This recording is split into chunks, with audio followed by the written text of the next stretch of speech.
True prayer is not just verbal repetition of words, which can sometimes resemble an incantation. It's not even when we understand the words of the prayer and keep our mind focused on them without distraction. True prayer, the one God hears, the one that unites us with Him and manifests in our lives, is when our mind unites with our heart. Prayer occurs when all reasoning ceases and the mind, connected to discernment, descends from the head into the heart. The heart, the rightful dwelling place of the mind, becomes the realm where it connects with God. The heart is the center of the human spirit, the core of the soul that reflects God, granting immortality to the soul. The heart is the only place where God can hear a person. Prayer can only truly be called prayer when it is an intelligent, heartfelt prayer. All other forms of prayer, verbal, pleading, even unceasing prayer, are merely steps toward true prayer. Humans have two kinds of consciousness. One resides in the head, relying on the brain for memory, reasoning, and logic. The other is the awareness of self, centered in the heart. These two consciousnesses are often at odds in today's world. However, humanity was created by God, with its mind residing in the heart. Occasionally, we hear people say someone is bad or behaves unworthily, yet they have a good heart. These two consciousnesses, the intellectual and the heartfelt, are in conflict. Eventually, the intellectual consciousness housed in the head will fade. The computer will shut down, but we will not disappear. We will feel even more vividly alive in the afterlife. I once spoke to a man who had awakened in the morgue of Kiev's Oleksandriivska Hospital in 1994, under the leadership of Chief Physician Valery Bidny. His story, published in Kiev News, described an experience beyond clinical death, which typically lasts 6 minutes before the brain dies. He experienced what is known as the Lazarus phenomenon, a term coined by American resuscitation scientists, where the death of the body can last up to 2 hours. Such cases occur in only 1 out of 100,000 who undergo clinical death.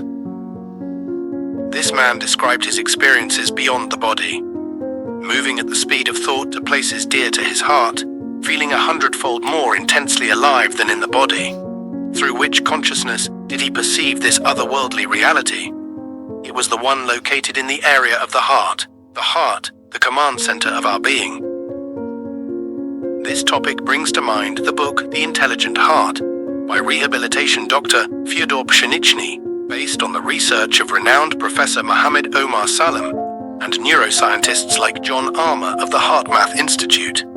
The heart is the gateway to the soul, the path to paradise, and a realm of eternity.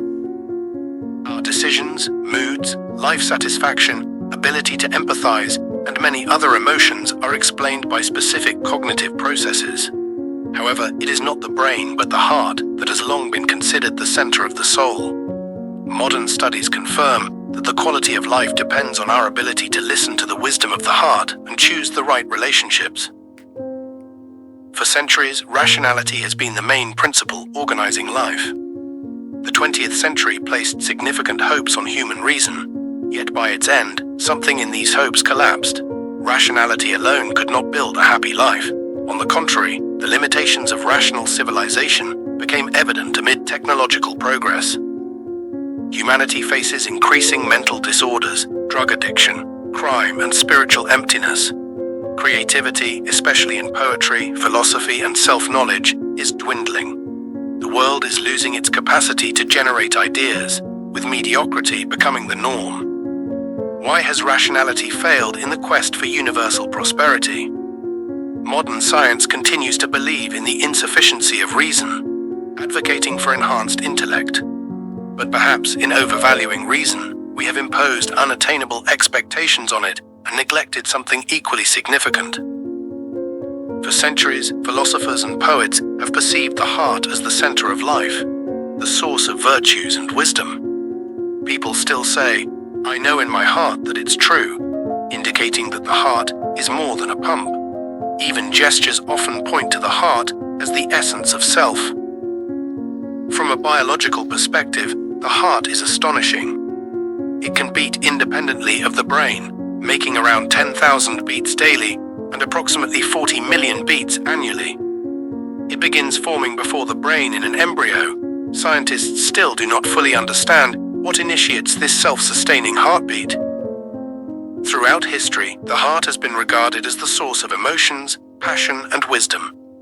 Recent studies have explored how the heart interacts with the brain and influences emotional processing. These findings explain how the heart and mind affect each other through mechanisms like the vagus nerve and spinal cord.